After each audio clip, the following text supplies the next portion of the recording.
दहशतगर्दी की हमारी ज़मीन में कोई जगह नहीं, दुश्मन अनासर से आनी हाथों से निपटा जाएगा। अमन ख़राब करने की किसी भी कोशिश का फैसला कुन और पूरी कुव्वत से जवाब दिया जाएगा।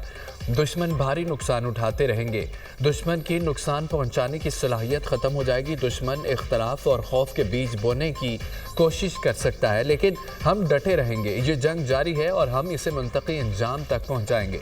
आर्मी चीफ का दो टोक ऐलान। सिक्योरिटी फोर्सेस की लगन, हौसले और अजीम कुर्बानियों के जरिए हमने दहशतगर्दों की ऑपरेशनल सलाहियतों को कामयाबी से कम किया। हमारी अफवाज ने अनथक मेहनत से दहशतगर्दों के अहम लीडरों का ताक़ुब करके उन्हें ख़त्म किया। दहशतगर्दों के बुनियादी ढांचे को ख़त्म और उनके सेल्स को बेअसर किया। सिक्योरिटी फोर्सेस की कामयाबियों पर बेहद फ़ख्र है। आर्मी चीफ ने इदारों के गैर मुतज़लज़ल अज़्म और बेमिसाल कुर्बानियों को सराहा।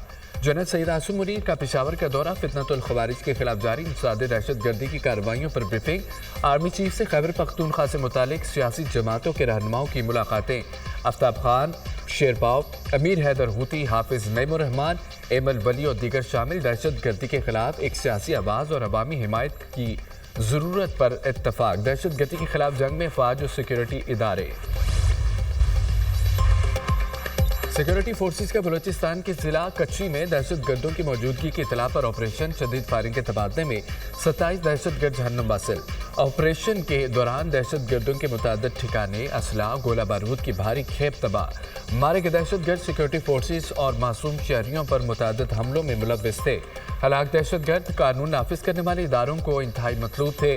बलूचिस्तान में बदअमनी की हर कोशिश नाकाम बना दी जाएगी। सिक्योरिटी फोर्सेस मुल्क भर में क़याम अमन के लिए पुरअज़्म है। ISPR सदर और वज़ीर आज़म का दहशतगर्दों के खिलाफ कामयाब ऑपरेशन पर सिक्योरिटी फोर्सेस का खिराज तहसीन। दहशतगर्दी की आफियत के मुकम्मल खात्मे तक जंग जारी रखेंगे। पूरी कौम अपनी बहादुर फोर्सेस के शाना बशाना खड़ी है। वज़ीर आज़म शहबाज शरीफ।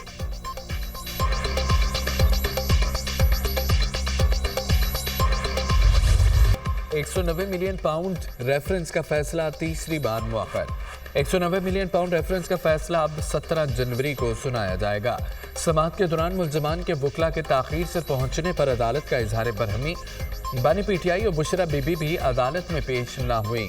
एहतसाब अदालत ने अडाला जेल में फैसला सुनाना था। अदालत ने फैसला सुनाने के पहले 23 दिसंबर, फिर 6 जनवरी, फिर 13 जनवरी की तारीख मुकर्रर की थी। एहतसाब अदालत ने 190 मिलियन रेफरेंस का फैसला 18 दिसंबर को महफूज किया था। रेफरेंस की समाअत 1 साल में मुकम्मल हुई।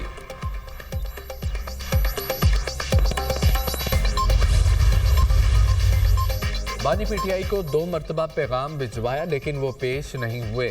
बुशरा बीबी को फैसला सुनाए जाने का इल्म था, लेकिन वो पेश नहीं हुई। सुबह 8:30 बजे से अदालत में मौजूद हूँ। मुल्ज़मान और उनके वकला पेश नहीं हुए। फैसला बिल्कुल तैयार और दस्तखत शुदा मेरे पास है। 6 जनवरी को ट्रेनिंग पर था, इसलिए फैसला नहीं सुना सका। मुल्ज़मान को समाअत के दौरान मुतअद्दिद मौक़े फराहम किए गए। दीगर मुकदमात की भी समाअत करनी है, ज़्यादा इंतज़ार नहीं कर सकता। जज एहतसाब अदालत नासिर जावेद राना का प्रोसिक्यूटर से मुकालमा। फैसला ना होना डील का नतीजा नहीं। फैसला 11 बजे सुनाया जाना था। जज साहब जल्दी क्यों चले गए? हम जहनी तौर पर तैयार थे कि फैसला सुनाया जाएगा। अलकादर ट्रस्ट केस का मकसद बानी को ज़ेर करना था। बानी PTI ने कोई माली फ़ायदा नहीं उठाया। बैरिस्टर गौहर की मीडिया से गुफ्तगू। तासुर दिया जा रहा है कि डील हो रही है।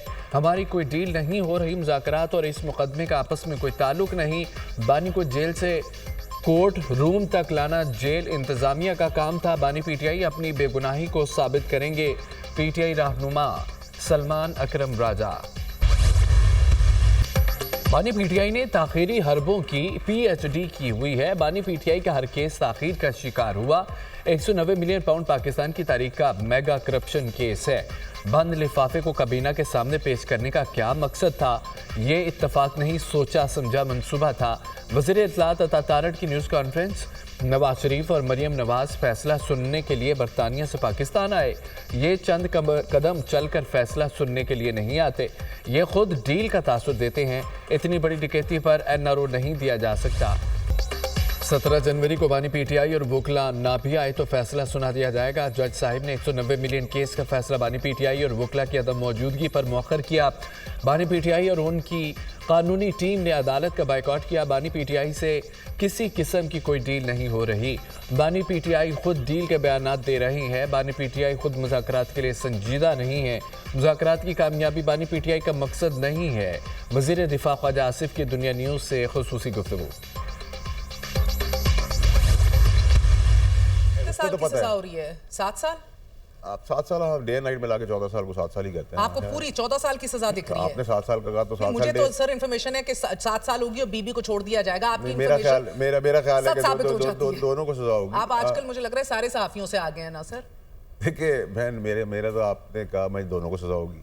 अच्छा, दोनों को होगी। ठीक है, नंबर 1। नंबर 2 ये कि आपने 7 साल का दोनों फिगर दिया। दोनों को होगी। 7 साल का आपको फिगर दिया तो डे नाइट मिला के 14 साल के 7 साल ही बनते हैं। तो मैं आपकी बात को दोनों को होगी और 14 साल होगी मुकम्मल मैंने सजा। आपको जितनी बात की है उतनी बात। 190 मिलियन पाउंड पाकिस्तान के पैसे थे। बानी ने जमीन लेकर फायदा लिया। मैंने कबीना में बंद लिफाफे से मुतालिक सवाल उठाया था कि इसका फैसला सुनाना जज का इख्तियार है। मेरा ख्याल है कि बानी और उनकी अहलिया दोनों को सजा होगी। बैरून मुल्क से प्रेशर है, न बैकडोर मुज़ाकरात हो रहे हैं। ट्रम्प कार्ड सूदमंद साबित नहीं होगा। 20 जनवरी के बाद फिर ये लेट कर मुज़ाकरात करेंगे। पाकिस्तान के लिए 2025 बेहतरीन साबित साल होगा। सेनेटर फैसल वोडा की प्रोग्राम दुनिया मेहर बुखारी के साथ में गुफ्तगू। फैसला मुअख्खर होना ही था। बानी पीटीआई 1 माह से कह रहे हैं कि फैसला दें ताकि केस हाईकोर्ट लेकर जाएं। सारी दुनिया देख रही है, हुकूमत पर बहुत प्रेशर है। डील तब होती है जब कोई पेशकश हो। अलीमा खान की मीडिया टॉक।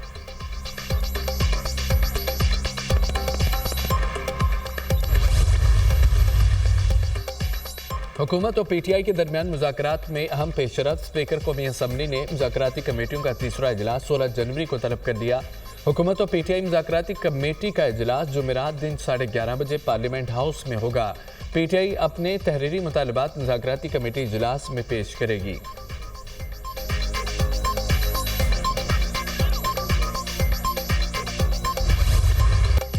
कौमी असम्बली में ओ की गूंज। इजलास में अपोजिशन का शोर शराबा, अरकान की नारेबाजी, ओ की आवाज़ें लगा दी। कभी ऐसा नहीं हुआ वक्फा सवालात को ब्रेक लगाकर तकरीर की इजाज़त दी हो। ख्वाजा आसिफ का उमर अयूब को माइक देने पर डिप्टी स्पीकर से एहतजाज। हमारे कई कारकुनान इस वक्त भी लापता है। 190 मिलियन पाउंड कौमी खजाने में आए। बानी पीटीआई और उनकी अहलिया पर मुकदमा बनाया गया। अपोजिशन लीडर उमर अयूब का ऐवान में इज़हार ख्याल। सुन्नी इत्तेहाद काउंसिल का शदीद एहतजाज के बाद ऐवान से वॉकआउट। हुकूमत हर मलबा बानी पीटीआई और बुशरा बीबी पर डालती है। किसने बताया था हुकूमत को कि क्या फैसला आने वाला है? उमर अयूब की पार्लियामेंट हाउस के बाहर मीडिया से गुफ्तगू। हम मुज़ाकरात में संजीदा हैं। ख्वाजा आसिफ और दीगर लोग मिलकर प्रोपेगेंडा कर रहे हैं। पीटीआई रहनुमा असद कैसर।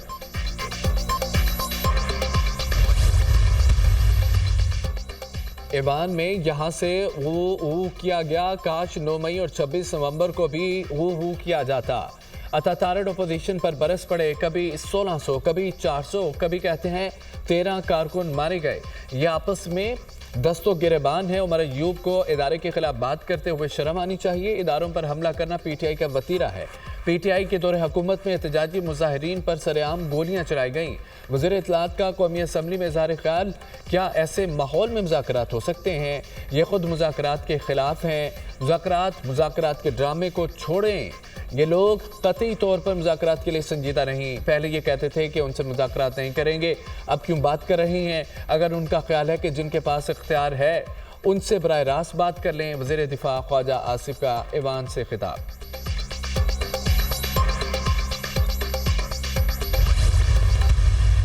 मुल्की मफादात से मुतज़ाद रेड लाइन को क्रॉस नहीं करना। आग लगाने वाला पासबान नहीं हो सकता। कोई पासबान किसी के बहकावे में आकर किसी रियासती इदारे पर हमला नहीं कर सकता। जानकर नजराना पेश करने वाले वर्दी पोशों की तज़हीक बर्दाश्त नहीं कर सकते। वर्दी वाले हमारी हिफाजत के लिए जानों का नजराना पेश करते हैं। सिक्योरिटी फोर्सेस के जवानों को पॉइंट ब्लैंक से गोलियां मारी गईं। नौजवानों की रेड लाइन पाकिस्तान होनी चाहिए। कोई मुहिब्बे वतन एक सूबे से दूसरे सूबे पर हमला नहीं कर सकता। मैं भी किसी को आवाज़ें कसने और हमले करने का कहूँ तो तब मत करना। पाकिस्तान मेरा है, जरे जरे और चप्पे चप्पे से प्यार है। हमले और जिला घेराव में पड़ गई तो बच्चों को लैपटॉप कौन देगा? एग्जाम तराशी का बयानिया बनाना काम न करने वालों का शेवा हो सकता है। वज़ीर आला पंजाब मरियम नवाज का बहालपुर में तकरीब से खिताब। 5 साल पूरे करेंगे, पंजाब और पाकिस्तान की किस्मत बदल देंगे। मुल्क की तरक्की के हर मंसूबे पर नवाज शरीफ की मोहर है। मरियम नवाज।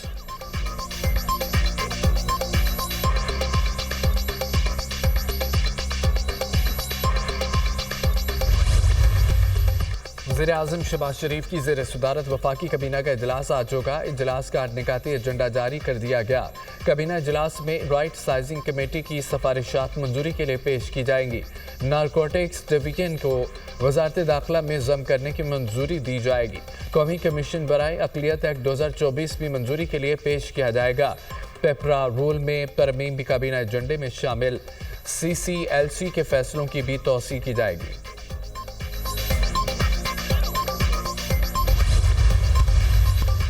सुप्रीम कोर्ट एक टाइटैनिक है, इसको आप तब्दील नहीं कर सकते। जजेस को ब्रैकेट नहीं किया जाना चाहिए। जजेस पर तनकीद होनी चाहिए लेकिन तामीरी हो। सुप्रीम कोर्ट का हर जज आज़ाद है। सुप्रीम कोर्ट का हर जज केस को अपने अंदाज से भेजता है। मेरे चीफ जस्टिस पाकिस्तान बनने का फैसला इतनी जल्दी में हुआ, हलबद्दारी का नया सूट भी नहीं खरीद सका। सुप्रीम कोर्ट में रिफॉर्म्स के हवाले से बहुत से इकदाम उठाए जा चुके हैं। बराह रास्त हाई कोर्ट की अथॉरिटी या मातहत अदलिया में मुदाखलत नहीं होगी। चीफ जस्टिस पाकिस्तान याहिया अफरीदी की सुप्रीम कोर्ट प्रेस एसोसिएशन के मेंबरान से मुलाकात में गुफ्तगू।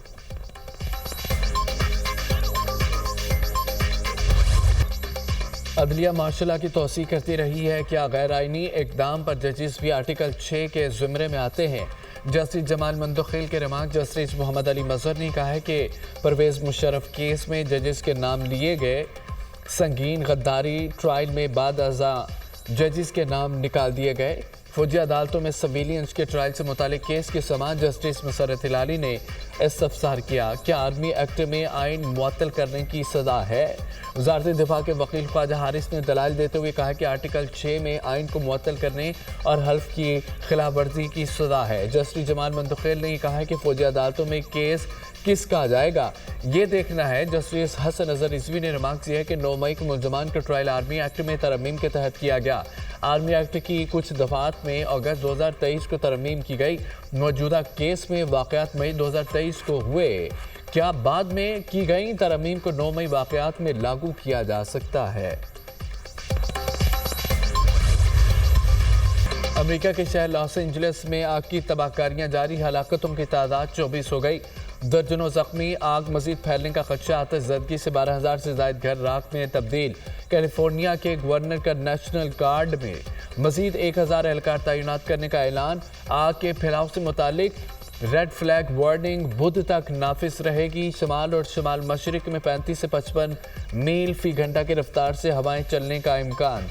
हवाओं की वजह से एल काउंटी का पूरा इलाका आग के खतरे में पड़ने का खदशा। आग के शोले कम हो गए मगर खतरा बरकरार। आग की मौजूदगी की निशानदेही के लिए ड्रोन्स का इस्तेमाल किए जाने लगा। मुतासरा इलाकों में लोगों का इनखला जारी।